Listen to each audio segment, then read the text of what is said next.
OMT Online Dynasty, we are back and it is conference championship week. Ignore what it says on the screen there. It was March Madness this past weekend. Time gets away from me a little bit. If you haven't seen any of these before, this is our 32 user Online Dynasty broken out into 4 custom conferences with 8 teams and each a new relegation system we put into place this year. The conferences, the top one are Platinum Conference, the Mountain West, Conference USA, American, and the Sun Belt. The top 2 finishers in the CUSA American Sun Belt will be moving up 1 division. The bottom 2 finishers in the Mountain West, CUSA and American, are going down 1 division. I'm pretty sure I said all that right. Fingers crossed. But today we are going to be going back and looking through each conference championship that went on this past week. I went through and got essentially just clips, 10-20 minutes or so of one game's 20 minutes. So we can give a little bit of a proper spotlight, a proper congratulations to everybody who made it to the final week of season 4 here. It's not easy making conference championship game. 8 teams in the conference, you play everybody once until there's only 2 teams standing. For our Old Dominion boys, if anybody was curious, we had a bowl game. It was against the CPU, Middle Tennessee State, who was like a 61 overall. I did offense only, played our first 3 drives and just simmed the rest of it. And we won like 35-14 or something like that. Didn't really seem like it was worth making a full video on. So to get us started, I think we are just going to hop right into it. We're not going to look at the teams or anything like that because we got a lot of game footage to go over. We are going to start with our top conference, our Platinum, the Mountain West, where we have our defending national champion Vancy and his Louisiana Raging Cajuns in that generic option offense, ranked number 6 in the country, coming into this one 11-1. But that one is to their opponent today, and IQ Truth, the Toledo Rockets, the runner-up last season, lost to Louisiana in the national title game, beat Louisiana in the regular season. They are facing off one more time here for that Mountain West crown. Let's just get over to the game and see how they do. Like I said, we're not going to be doing full games on all this. We're just kind of cutting our way across here. So we start with Louisiana with the ball in that wing bone formation, a little play action rollout to the right with Jawan Johnson finding his guy down the field there. And then, we'll talk about it more when we actually get to this part of the game, because I did talk to Vancy about something that comes up a little bit later. Vancy, a crowd favorite. People love watching that option offense, but Toledo looking to play that spoiler. So these guys, when they played in the regular season, Toledo was using that 3-3-5, that 3 high defense, and it really did a phenomenal job. So it's something to keep in mind. The more I'm seeing of that 3 high, we've tried it a little bit, but the more I'm seeing of it, the more I kind of love it, and the more I kind of want to get back to it. So Louisiana, we know that backfield they have is absolutely preposterous. Jawan Johnson at quarterback, Kwan Lacey, the number 5 halfback over there on the left, a big boy fullback who can still get out and make plays, and then this guy, Martin Jr. Look at that platinum shifty. I'm hoping they turn that down for next year, because that is insane. How he can just cut on a dime. That's exactly what he did to us over and over again. We thought we had him in the backfield. He just makes this one quick little move there, finds his way down the sideline, picks up 20 yards out of nothing. That's going to give a 1st and 10 for the Raging Cajuns. Lacey in the backfield, and how he sets up this spread offset is that it goes to Martin Jr. on the RPO, but how he sets up that spread offset, then he can audible down into flexbone and into some other formations, but that time he stays in it, goes to the RPO, and you have to watch Johnson on that because that is a read RPO, takes it in for Louisiana touchdowns. Now Toledo looking to answer back here, 3 minutes left in the first, goes for just that little, I don't know what that was, that might have been a speed out, stem down corner out, something like that, that stays underneath that deep blue zone. That's where Toledo's going to kill you. Toledo absolutely loves underneath those deep blues, about 20 yards down the field. Don't see him run too many RPOs, so I'm surprised to see that. It's a lot of drags, crossers, corner routes, a very ultimate team type offense. It's a very interesting mix of offenses between these 2 teams. Louisiana in that option offense, Toledo, I think they're in Notre Dame, I want to say. I'm pretty sure.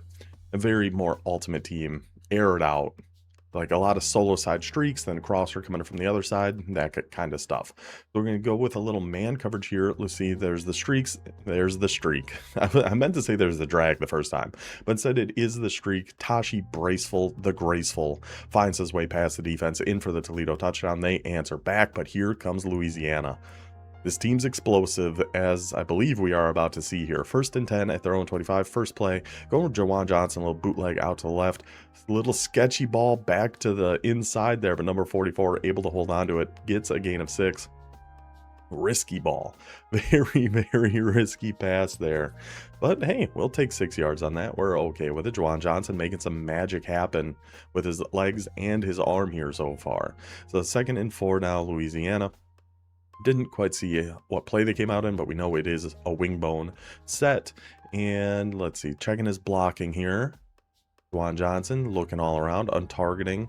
See, that's something I need to learn how to do better. We go for the run, the like counter run back to the right, everybody going back to the left, and there is Kawan Lacey, the superstar halfback for Louisiana, takes that all the way in for the Raging Cajun touchdown. They punch right back, 14-7 lead now. Toledo back on the move though. Here comes those drags, corner routes, all the kind of stuff you come to expect from Toledo. And yeah, he came out in gun cluster here, so he is in Notre Dame. And for this one, I pretty much just grabbed anytime somebody was past the 50 and any big plays like we just saw with Louisiana. The future games, we do trim it down a little bit. This is essentially our main event. You know, it's the top conference championship, big game, big rematch. Everyone's going to be a rematch. Everybody plays each other in conference. But this being our main event, we did want to focus a little bit more on a few different things. Good coverage there from Louisiana. Really see nowhere to go, but that offensive line of Toledo holding strong, and eventually he route bounces his way back to the middle of the field, and AJ Maddox finds him. Was our Heisman Trophy winner last year. We're not going to see our Heisman Trophy winner from this year, but shout out to Roger McCord at Appalachian State and Redinho, his Mountaineers, getting the Heisman Trophy for this season. We've been high on Roger McCord for a while now. That guy's been an absolute stud out there in Boone. Now 1st and 10 for Toledo inside the red zone, and they can run the rock too. We have Sammy Two Steps, who I believe, I want to say IQ Truth said he was on a red shirt this season, and this number 0 has stepped in and done unbelievable work here for the Rockets. Snapping one more play here before the end of the first quarter. He gets absolutely stuffed right as I was talking him up, of course. So it's gonna be a 2nd and goal now for the Rockets. See what they are going to go to down here. A little trio halfback week. I mean, we have seen him go to 1 RPO here, but they say he's not really that much of an RPO guy, at least I don't think. We go with a QB draw or a QB blast, some sort of QB run, going right up the middle there, staying in the same formation. Cover 2 on defense here. Looks like from Louisiana, we're going right back to that quarterback run, and AJ Maddox is going to bulldoze his way through that Raging Cajun defense, takes that one in. Touchdown Toledo, 14-14. These offenses just absolutely clicking here so far, and Louisiana right back on the other side of the 50, going back to that RPO, but this time Toledo is ready for it, brings them down for a gain of nothing. On a 2nd and 10, we're back in that wing bone set, which I do really like the idea of the wing bone formations. I haven't really tried them too much. We go with a triple option, and that almost looked like it was deflected and then went forward, so it was an incomplete pass instead of a fumble. Not entirely sure what happened there, but the Toledo defense all over them, coming out a lot of cover 4. I'm assuming shading underneath perhaps, but they are really getting in that backfield. And yeah, Louisiana has 14 points, but they are working for these points here so far. Now we got a 3rd and 10. See what the Raging Cajuns are going to draw up here. We might go, we're staying in that wing bone. Little motion, wheel route, post, big comeback over on the left. I like the looks of this play. Tight end streak, halfback streak, jet motion, play action. Wow. He got just ever so slightly bumped by that linebacker, threw off the timing, forces the incompletion. Man, the defense really dumbs out on that play action. Everybody on the Toledo defense, except the user, had cement in their shoes. They were all just firmly planted into the ground, letting everybody run right by them. Thankfully, IQ Truth's user flew back to that tight end, or that was a walk-in touchdown. Could have been a touchdown if his halfback didn't get bumped there, but I guess we'll never know. So now it's a 4th and 10. Let's see if we can get our first big stand here on the defensive side of things. Looks like nickel mint the defense here and just all over them. Got the contains, got the zone drop set up perfectly. Needed to playmaker that a little bit earlier, but we got to chuck something up. It's 4th and 10, and we try it, and it is intercepted by Allen. Toledo's defense, the first one making a big play in this game. So now we jump ahead a couple minutes. There's a minute left in the half. Toledo on this drive after that interception got it down to the 25-yard line here. Good switch stick from Vancy and a good hit stick there too, flying down. Maybe get a fumble. Worth asking the question when you land a hit stick like that, but it is a gain of 4 for the Rockets. 40 seconds, still all 3 timeouts, so time not really an issue here for Toledo. If anything, there's almost too much time because we know how explosive that Louisiana offense can be. We really don't want to risk giving them the ball with too much time left here at all. The 30 seconds, Louisiana letting the clock run here too, down to 30 seconds left. 1st and 10 at the 10, going back to that run. We've seen this run game actually doing some wonders here for the Rockets so far. Running the ball more than I feel like we've seen them in the past, but it's working. So why not keep on doing it? And usually this 3-2-6, pretty solid run defense. We'll see if Vancy starts doing the hover over the D tackle technique that really seems to set up good for the run defense. Ooh, the halfback wheel sneaking out of the backfield. I feel like every time we featured Toledo, either in the game of the week or for game breaks or anything, we've seen him absolutely torching people with those halfback routes. Almost gets that one in for a touchdown. Now we got a 3rd and inches at the 1. 8 seconds left. Gonna be goal line defense here. 60 out jacks probably. Always good goal line defense. Yeah, 60 out jacks. Can't go too wrong with that. We're going to try that QB run again. Try to Superman dive, but comes up short. And we got a 4th and 1 at the 1. 5 seconds left in the half. Do you go for this to try to make it a 7-point game or just take your lead? I take the lead here. If I'm Toledo. I don't know why my cursor just did that. This was all, I already went through and recorded all this. So we do take the kick. Take our 3-point lead, take it to halftime. I agree with that. But look at this, 15 seconds into the half, Louisiana goes for that triple option again. This time gets the pitch off. The user of Toledo, who's appropriately named user, gets just barely clipped by that blocker. Leads to a 80-yard run, but down at the 1, and we got a 1st and goal for Louisiana. It ain't in yet, staying in this wing bone. This is what I was talking about earlier. So I was talking with Vancy. I just had a short TikTok I made about when we used Air Force, because they have some of the wing bone sets, that they have a midline QB ISO, that if you take your right stick and flip that run at the line of scrimmage, it turns into a QB blasted, or a turbo blasted QB sneak. And Vancy was very tempted to run it down here, but it does go against our don't be a dick rule, because that is like a total glitch in the game, something we don't want people abusing. We don't want people doing glitches in the game. That's why we have a rule against the field goal block glitch. This, I think, would have fallen into that category, so good on Vancy for not actually busting that out. I understand the temptation though, because it is fun and it is incredibly effective. But now we got a 3rd and goal at the 1, going with that QB counter option, trying to get Juwan Johnson out into some space here. Instead, we'll just give it to our big boy number 33 up the middle, and there's that Toledo defense again, forming that brick wall, bringing them down short. 4th and goal at the 1 after that 75 or something yard rush. Somehow the halfback doesn't get in, and now Louisiana, 4th and goal.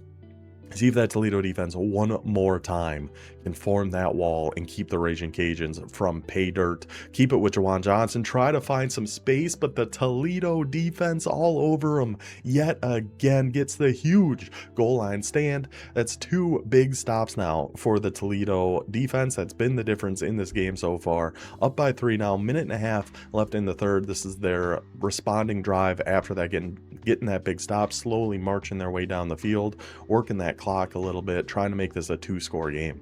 Looks like we're staying in that gun cluster, which is a really good formation. I like gun cluster out of Notre Dame. Oh gosh, what a run by number 22. That blocking up front, unbelievable effort from the Hogs of Toledo. Yeah, I like gun cluster in the Notre Dame a lot more than cluster halfback strong. I don't know. I think the plays are a lot better. I like the setup of it a little bit better. Just Notre Dame in general, just such a good playbook. And now we're audibling around. I don't know what this formation is. There's a lot of audibling. There's a lot of hot routes. Like you say, a lot of... now we're going to audible to another formation. That, just a lot of the ultimate team kind of stuff. And it's, it's just hard for me to understand what's happening sometimes. Well, after the timeout is going to be trips Y over, manning up the inside slot, going back to that run. Look at big number 22 of Toledo, just kind of steamrolling his way there. Should have been a gain of 1, ends up a gain of 5 thanks to that effort from that Toledo halfback. So now we do see Vancy coming down, doing a little bit of that hover over the D tackle technique. Really does help with the run game. Either your user or that defensive tackle can shoot into the backfield super easily out of this formation. But we were using the deep half because there was no receiver over on the right. So once we audible and then motion and all that stuff, we'll go ahead and then motion them back out and then motion them back in.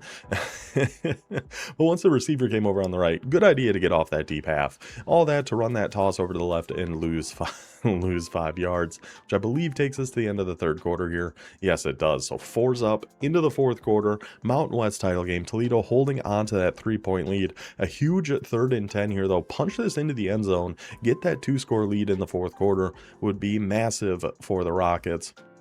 But a long way to go against a very stingy defense here of the Ragin' Cajuns. I felt like it was 14-14 like at the start of the second quarter, and now it is 17-14. But that sharp little corner route over the light blue zones, underneath the deep blue zones, keeps his toes in, little toe tap on the sideline, and Toledo in for the touchdown. Now Louisiana going back to this play action play, and again the defense just nowhere to be found. We try to lob one up the field there. The user able to get back there close enough, and the deep zone able to come over, help get that knockout.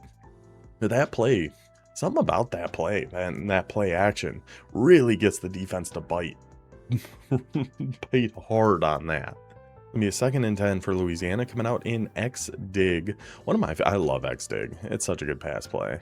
I do like having a streak on X and then something else on Y, but that's why you keep the streak on your wing back, though. Sometimes the defense just never even sees them. Leaving the backfield, headed downfield. Quan Lacey, he has definitely been the star for the Louisiana offense overall. Definitely more of a struggle for the offense than we've seen in the past, but Quan Lacey has been the guy for Louisiana to come up with those big plays when they need him the most. They get in for that touchdown, back to a 3-point game, but Toledo back on the drive here, back across the 50-yard line, a 2nd and 7, only 30 seconds gone by, only missed a play or two, and IQ Truth has got the boys marching right back down the field. 2nd and 7, we are going to try a little stunt here on Maddox. Got to follow that drag. Yeah, we always got to watch those drags and those quick little cuts by Iced Hennessy, the tight end here for Toledo. Huge gain for the Rockets. Again, looking to push that back up to a 10-point lead, trying to keep that pressure on the Louisiana offense. A little man coverage here. I like this mix-up. You got to throw a little man. Against people, the better players like Toledo, you definitely have to mix in a lot of different coverages. If you're just sitting in the same kind of zone every play, the user defense of Strickland should have been an ODU Monarch, but Louisiana beats us out in the transfer portal for him. And hey, he's the one playing this week and we're not, so maybe he did make the right decision. Gets a huge turnover. There's our first view of Louisiana's defense stepping up. We've seen Toledo do it a few times. Now can Louisiana's offense answer the call here? Get that huge turnover. Have to take advantage of it now. Only down by 3, but with the ball, lose 5 yards on our opening play there. It looks like we're going back to this but we canceled the play action because we put a Texas route on number 33. Still gonna have that jet motion. Yeah, whoa. Just as soon as that ball was snapped, that defensive tackle at Toledo gets in the backfield, brings down Juwan Johnson. Now a 3rd and 16. Ragin' Cajuns offense not really built for these situations, but considering the explosiveness they have on offense, I'm not counting them out just yet. We got Dennis in the left slot, Lacey in the backfield, Martin underneath. We're going for the streak, and that's just an underthrown ball, or pressure got to him because Johnson was just getting up off his ass. Yeah, number 2 came in, Lacey unable to pick him up. Louisiana has to punt, and then Toledo marching down the field. Got it down to the 2-minute warning, holding on to this 3-point lead. Working clock here a little bit. Take that run up the gut, make it a 3rd and 9. No timeouts yet from Louisiana. They are okay holding on to these and trust the defense. Obviously got to hold them to 3 here. Manning up the halfback. I like that because we've seen, ooh, of course. Then of course, he motions the halfback over. We've seen how much he likes to sneak these wheel routes and things out from the backfield. We're going to the flat over there. We got to follow that drag going to the left, and Iced Hennessy might have just put this one on ice for the Rockets, giving them the 1st and goal at the 1. Only a minute and a half to go. Just got to follow those drags. That's 7 catches, 108 yards for the tight end for the Rockets, and potentially the dagger for Louisiana. We got our backup quarterback in here. I don't know his backup quarterback's name, but number 13 is the one in there. He is still a star. He is going to try to just power his way through that defensive line. Louisiana having none of it. 2nd and goal at the 1. Louisiana taking their timeout. We saw Toledo's defense in a similar situation come up with that big stop there. Can Louisiana's defense do the same? 2nd and goal at the 1, still the backup quarterback in there. Still got to be thinking a QB run of some kind. We are mugging that center with our user, but the blocking sets up beautifully, and Superman dives his way in for the Toledo touchdown, and that is actually going to do it for us here. Toledo gets the win against Louisiana, 38-21. Toledo locks up the 3 seed and gets that 1st round bye in the playoffs. Louisiana also does end up making the playoffs, along with a couple other teams, but we will get to that in just a little bit. Actually, we'll get to it right now because one of the teams that made the playoffs is from our Conference USA title game, as we have got Taxi Cab and the Rice Owls taking on Uncle Drew in the Oregon State Beavers. Let's get to the game.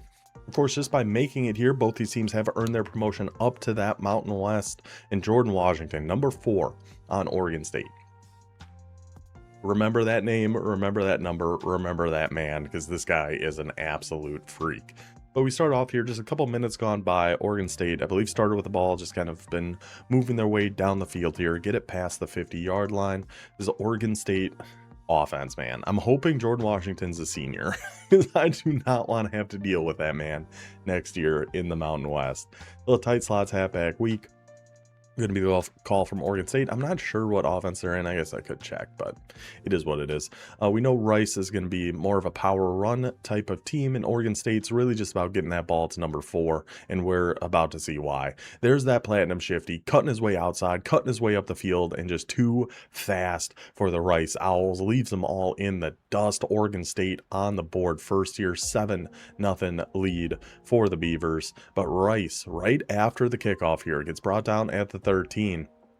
Now, you got a run game, we can run this ball too. We're actually going to see quite a few run games throughout the conference championship week here. Goes with a little run right up the gut to number 28, and nobody on Oregon State's defense is going to be able to answer the call and bring him down. First play, Rice in for the touchdown to tie us back up at 7 apiece. Look at the dance. Look out for the play clock, buddy. The play clock's right there. No, he's going back. He was going back.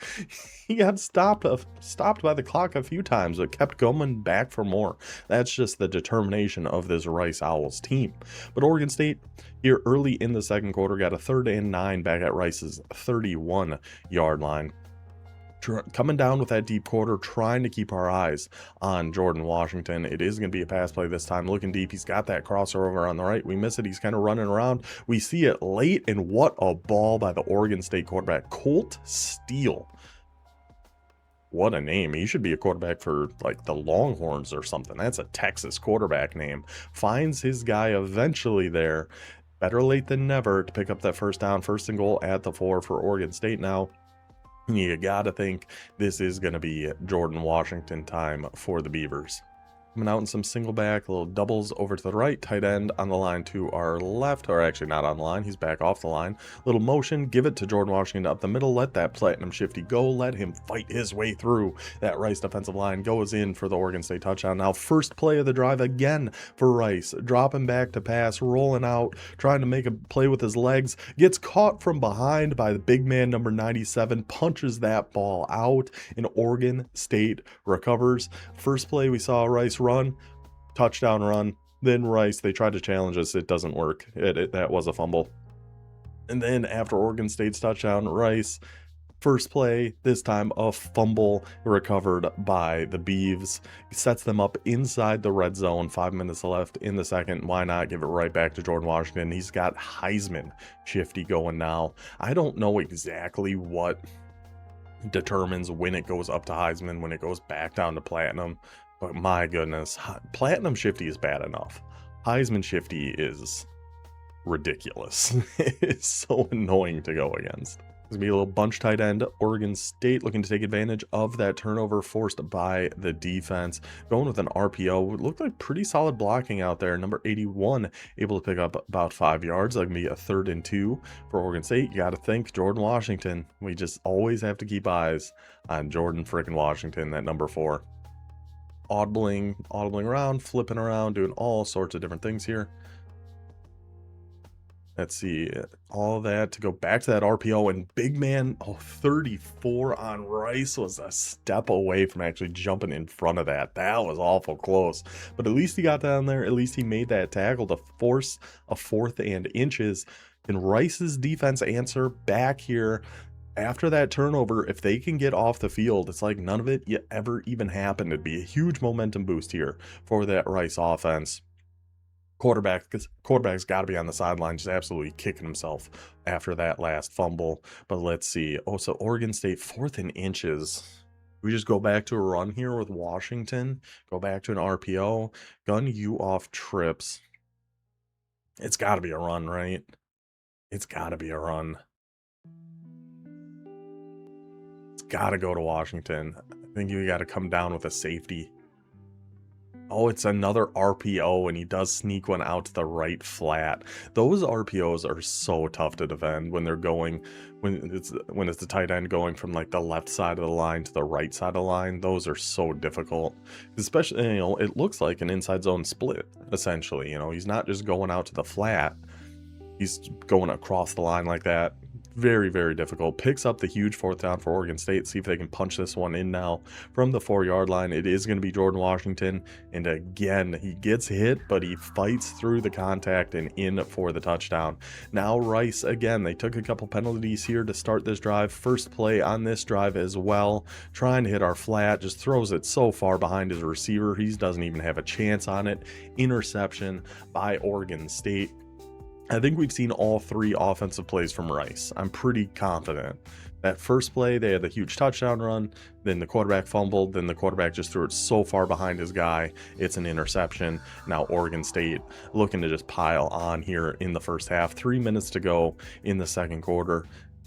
Another nice run there from Jordan Washington, taking it to the 5-yard line. 1st and goal, single back wing flex. You got to think it's going to be more Jordan Washington down here.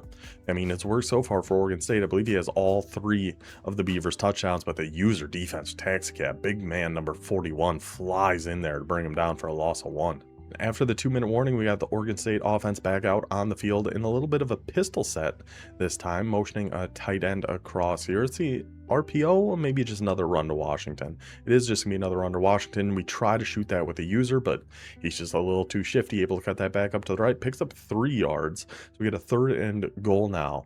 Spread Y slot on 3rd and goal. I have no idea what to expect from this. We're utilizing a deep blue.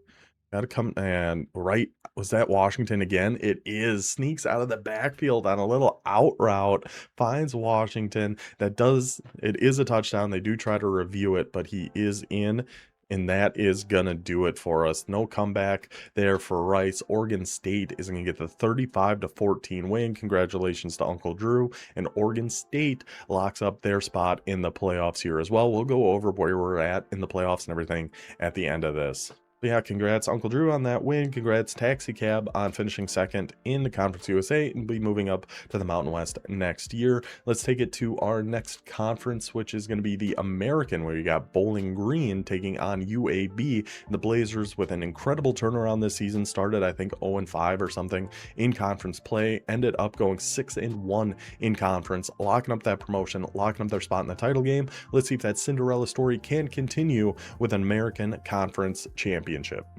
We're going to start a little into this game. Bowling Green did start with a field goal. Minute left in the first here. UAB in that power offense. I believe they're still in Iowa. Going with a little play action pass over to the left there. Really just wear you down with that run game. Sneak a few play actions in there. That is the UAB offense. And we went up against it this year, actually. And it's tough, man. It is tough to try to guard so many different things. And his offensive line is unbelievable. We will see a few instances of his guys just lighting up like crazy. And his guards, especially when they start pulling, just get out of the way because they are going to be coming at you. So UAB going back to another play action again. We see that strong grip light up on one of them and able to hit the deep crosser. Nice little spin move there by number 83. Gets him down to a first and goal at the 2. This is where UAB is gonna, I would imagine, is gonna thrive with this power offense. A little power I tight. Looks like probably a power O. So they do definitely like to utilize those pulling guards and let them get into space, let them build up a little momentum and come just absolutely deck you. We got to watch out for number 69 here, that left guard. 69, nice. Coming over on that one. I mean, he had his back turned to the defender, but it didn't even matter. 28 finds the gap in there, and UAB takes that touchdown. A 7-3 lead for the Blazers. Now the defense gets a stop, forces a punt from Bowling Green, and it's going to be UAB's offense back on the field, actually going to a weak side run there, number 24. It is a multi-headed rushing attack here for UAB with how much they run the ball. You need a stable of running backs. You need those fresh legs in there, and the Blazers have got that covered. Now we're going to be coming out with some strong I. Let's see, we're audibling around a little bit. Did we just switch this to a dive? Yeah, we came out and stretch, switch it to a dive. See a little too much defense going on over on the right, and instead number 28 finds his way. That was not a big gap, but it was just enough of one for number 28 to squeeze his way through there. Solomon BB on that run, bounces it out to the left. The huge run there for the Blazers. First and goal at the 2. And I mean, down here, I almost feel like you're almost just surrendering 7 points. When UAB gets down to the 2-yard line, I'm not sure what exactly we're supposed to do. Maybe that's exactly what we're supposed to do. A good first down stop there for Bowling Green. Let's see if they can keep that up here. Second and goal. We just saw Toledo form a wall at the 1-yard line. We'll see if Bowling Green is going to be able to do the same. Actually sneaking a little pass out here. Oh, I think we had those curls too, but we try to step up in that pocket. Quarterback ends up getting hit. Now we got a 3rd and goal. Can Bowling Green's defense stand tall here? Going with that power run out to the right, cuts his way up, and number 28 again just runs right over the Bowling Green defender and in for the touchdown. But here come the Falcons now. Down 14-3, right before the 2-minute warning here. Ball the 28 said, hey, we got a little bit of a run game here too in Bowling Green, brother. Take that one for a nice little gain of 8. 2nd and 2 now for Bowling Green. Trips tight end, offset weak. I do love this formation. I don't know if we've seen really much of Bowling Green this year, honestly. Not that I can remember, so I'm not sure what offense he is going to be in, but if it's got trips tight end offset weak, I like it already. We'll go with another run there, answering run for run. That time Mr. Dendy himself picking up the first down. Bowling Green 1st and 10 at the 11. Can technically pick up a first down. I'd be awful impressed if that's what ends up happening here. Cover 2 going for a risky one. Looked like a little mesh spot there. And that cover 2, good defense for that. Tries to fit one into his tight end, comes down incomplete, goes to an RPO now, number 23 on that. Bowling Green getting that run game going, answering punch for punch here. 3rd and 2 at the 2. They might pick up this first down. If they run this ball, they just might end up picking up this first down. Probably not going to be running in empty base trio though. Oh, it could be a QB run. Actually looks to set up pretty nice for a QB run. It is a QB run, and it does set up nice, and number 8 bowls his way in there for the Bowling Green touchdown, bringing it to a 4-point game. Now 12 seconds left in the half. Bowling Green with the ball back. They did get a stop on defense, trying to force something, trying to make something happen here, going deep and just throwing right behind his slot receiver and intercepted. UAB taking it back right before halftime. What a swing in this game. He does get dragged out though at the 25-yard line, so it is going to be a 42-yard kick with 3 seconds left here in the half. See if UAB can make it a 7-point game as we head into halftime. And I don't remember where this game is played at. The kick is up. It's hard to see. It's no good. Kick is no good. I couldn't really tell. UAB does His streams are a little darker, and I honestly have no idea why that would be. But Bowling Green now, a 4th and 1 out of halftime, finds his little spot route on the right. Huge conversion there for the Falcons. The last thing you want in the second half of a game against UAB is to be playing from behind. That ball control, just run the rock, control the clock offense. Very, very difficult to come from behind again. So that was a gigantic pickup for Bowling Green. Now coming out in some normal Y off close, very good formations, got some good runs in there. And man, I'm been impressed by this Bowling Green run game. We came in expecting the UAB runs to be the main thing we're talking about here, but it's really been the Falcons taking it to him on the ground here a little bit. Now we get a little shuffle motion. He must be in Oregon then. Anytime I see shuffle motion, I think Oregon, but he finds his deep post over the middle of the field. Great find there from Bolts and Bowling Green. Gives them the 3-point lead in the second half. Great comeback here from down 14-3. Them boys are battling. Now here comes that UAB run game on a 3rd and 4 and gets stopped short. 4th and 3. What are we going to do here if we are the Blazers? We do feel like all the momentum's kind of in the Bowling Green's corner right now. Do we go for it to try to stifle it a little bit? But if we go for it and don't get it, that's going to even boost Bowling Green up some more. This is kind of a tough call. I don't know. I mean, 4th and 3 at the 45. Yeah, I think I'm going for this all the time. What is this play? What is that route? Triangle is on. We try to hit our slant to number 11 and it gets swatted away. Bowling Green is building the momentum, building the steam here. 40 seconds left in the 3rd, up by 3, finding our halfback out the backfield on that wheel route, picking up our gain of 7. Gonna snap one more play here in the 3rd quarter. And just like this, Bowling Green looking to take a 2-score lead. There's a little more shuffle motion. I mean, it worked for him last time, works for him again. Number 33 sneaking out of that backfield, little shuffle angle route or something like that. Gets down 1st and goal at the 3 for Bowling Green. Can go with that RPO and finds the slant, finds his man, number 88. The Falcons in for a touchdown, makes it a 2-score lead, 10-point lead now, 5 minutes to go. UAB back with the ball here, back pass, cross the 50, going back to that run game. And again, just the smallest little gap. That is all these UAB running backs need to find some space and get some good yardage. Number 24 this time. Like we see a lot of different running. I think we see 3 different running backs throughout this game for UAB, all making an impact, all making big plays. We're going back to a stretch out to the right, see those strong grips lighten up, and the patience kind of bouncing off his own offensive lineman, waiting for a gap to open up, and then bang, go right through there, pick up another gain of 6. 4 minutes to go.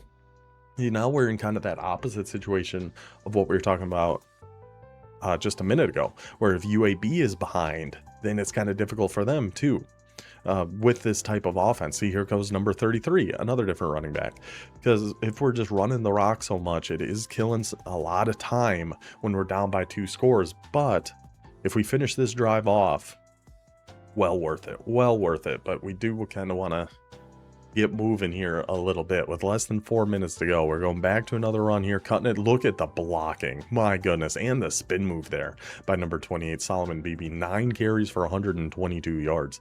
That blocking was phenomenal. Now we're gonna go back outside of the right. See, there's a lot of guys lighting up, and there goes Beebe again. A late hit. Wow, number 20 on Bowling Green, dirty shot there. So 24-21. Bowling Green, though, right back down to the 25-yard line with a 3rd and 8, finding the halfback in the right flat and picks up the 1st down. Devastating for the UAB defense. We were right there to forcing either a 4th down, conversion attempt, or a field goal, and giving the offense one more shot, but we just leave the halfback in the flat. And now Bowling Green going to their own run game here yet again, picking up 7 yards. And UAB down to only 1 timeout remaining here too, so that was a huge conversion to allow. I mean, Bowling Green probably just run this ball. Yeah, we got 2 clock on, maybe an RPO.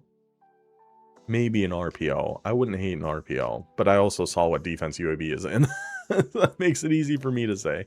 Instead, we tried to take another run to number 23, try to bounce it to the outside, unable to do so. A 3rd and 2. I mean, you got to get a stop here, and UAB still has a shot.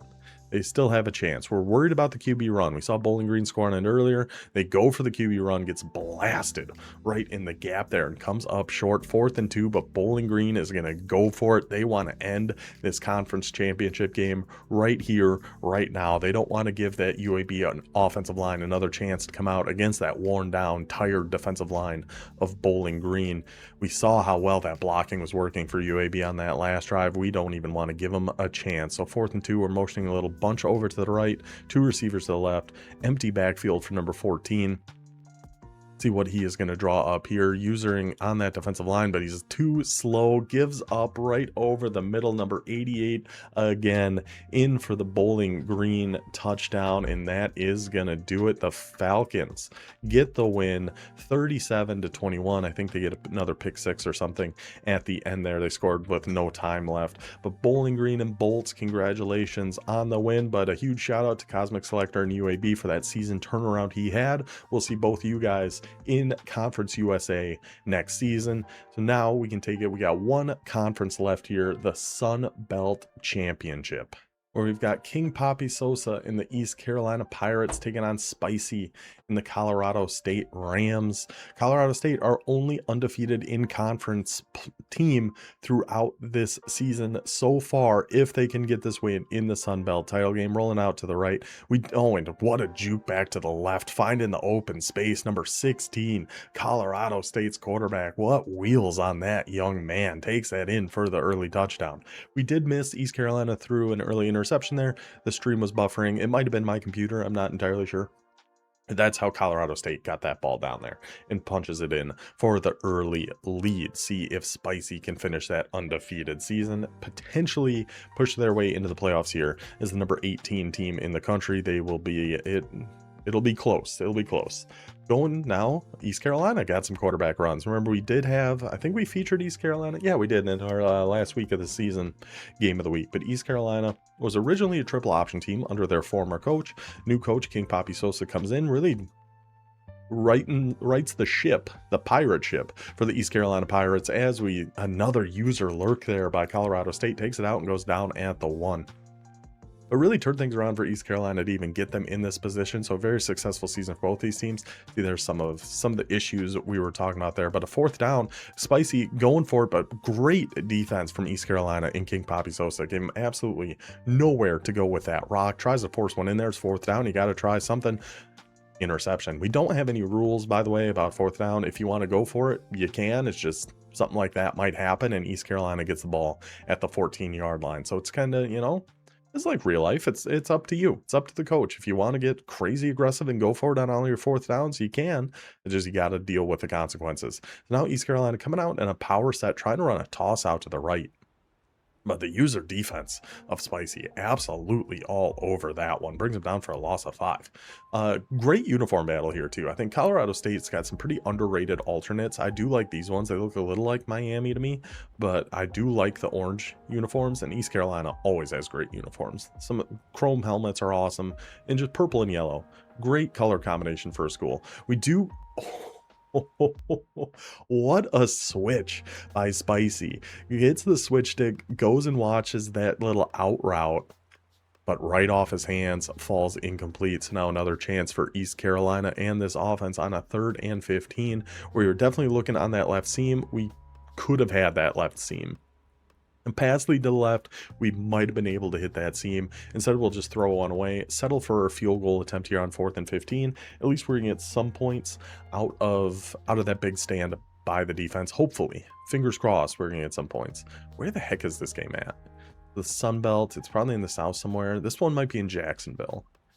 We used to have they were based on geography. And here comes Colorado State going for a double pass, by the way. Gets rocked and intercepted by East Carolina's defensive line. We don't see too many people going for those double passes anymore. Maybe that is why East Carolina gets the interception and takes over 3rd and 7. 3-7. It's not 3rd and 7. That was 1st and 10. Yeah, our conferences used to be just purely geographical, so that's where I put all the title games, and I forgot to change them. So Sunbelt was kind of, our down south, so we did Jacksonville. Go for that spot route, and again, another close call there. very close call. Another one off the defense's hands here. But now a 3rd and 13. See if East Carolina, I mean, we've had the ball in the red zone a few times, but Colorado State's defense is really shoring up here. Coming out in that 3-3-5, and then I think if you press or show blitz, I don't exactly remember, go for the comeback over on the left. It's another tight throw, but we find it. Press or show blitz, and it gets your 2 safeties to actually come down and be like on the line of scrimmage. Kind of looks like that's what Colorado State's been doing here. Now we go jump ahead to the second quarter. It's a 2nd and goal at the 6. We missed a run for 0 yards there. Colorado State coming out in some double mugging the gap defense. Another one we don't see too many people run. We go untarget. Oh, that's why we untarget that outside wide receiver. Then he comes and gets picked on the inside, and we can hit that RPO for a touchdown. And look at this throw, by the way. I just couldn't. Unbelievable pass from Treston McMillan, rolling out to the right, drops it right into a bucket for the Colorado State touchdown, getting them back in the lead 14-10. Now 4th and 3, East Carolina getting aggressive and trying to go for it out of that empty bunch quads, gets stopped. Colorado State's defense standing tall one more time. We've seen that defense come up in the red zone a few times. This time now on a 4th and 2 at the 41-yard line. Gives that offense a chance to push it to a 2-score lead here before halftime. Under 2 minutes to go. Colorado State dropping back to pass. That McMillan has been a superstar today for Colorado State. That time just take the underneath, pick up that first down, keep it moving. The 1st and 10, minute 50 to go, ball at the 27. This Colorado State offense looking to make some things happen. I know he was in, oh yeah, wide open over on the left there. Must have been a shaded underneath Tampa 2 or something from East Carolina there. Colorado State was in the Utah offense there for a while, or at least at the beginning of the season.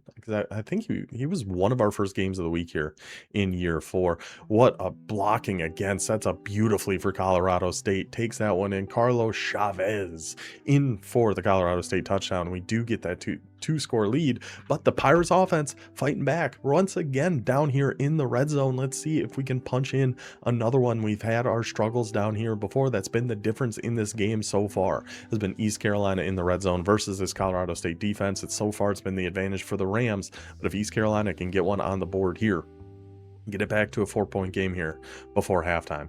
Coming back out in that double mug, hitting our halfback out in the backfield. That ball hawk on that guy didn't really do a whole heck of a lot for Colorado State. Get it to our halfback. 1st and goal for the Pirates. 34 seconds. Oh, what is this play called? Like shallow screen or something? And it works beautifully. Wow, that worked perfectly. The blocking set up great. We just chuck it down underneath, get it to our guy for the touchdown. And Colorado State did score 3 points here before half, made it a 7-point game. And this quarterback, unbelievable, rolling out to his left, throwing back across his body, just dead on the money again. His quarterback's a stud. Quarterback is an absolute stud for Colorado State. Puts them into the red zone down at the 13, looking to push this to a 2-score lead here for the Rams. Going with a pistol, going with that run is that Carlos Chavez. Once again, this time only a gain of 1 though.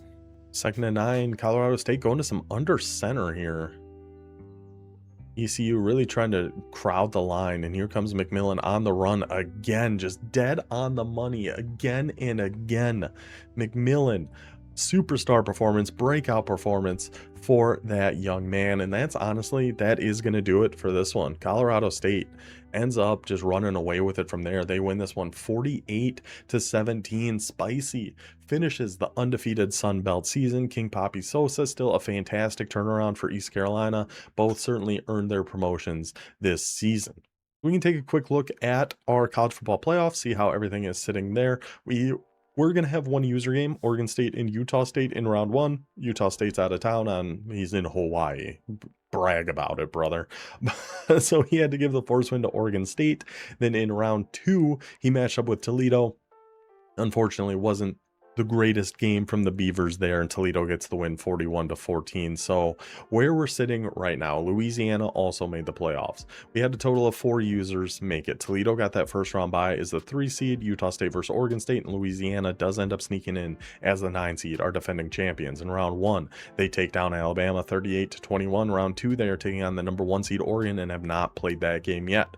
But if everything shakes out how it should and how I imagine it will, we will get a Louisiana Toledo rematch, not just from this season, not just from the Mountain West title game, not just from week 10 or whenever it was they played, but of last year's national championship, where Louisiana came out on top in that one, but Toledo is 2-0 against the Ragin' Cajuns this season.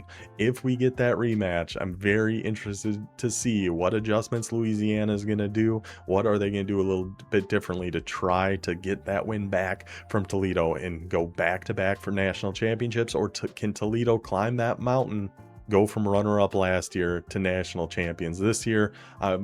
If that ends up happening, we will, of course, do a video on it. If not, it'll just be an off-season video and I'll talk about what happened then, because I'm not gonna make a video about these guys playing the computer. So that is it for our conference championship recap. I think that kind of sums up everything we need to go over at this point. We'll be back next time either for the national championship game, or we'll do some sort of off-season recap video like we did last year. So yeah, that'll do it for this one. Hope you guys enjoyed. If you've made it this far, by the way, I meant to say this in the beginning but totally forgot. If you've made it this far, do me a huge favor, and if you haven't subscribed yet, please subscribe to the channel. We're really trying to get the numbers up before College Football 27 comes out. You know, thumbs up, subscribe, comment, all that stuff. It does help a ton, so I'd greatly appreciate it. If you haven't done those, please do any of those things. That'll do it for us. See you next time. Until then, take it easy.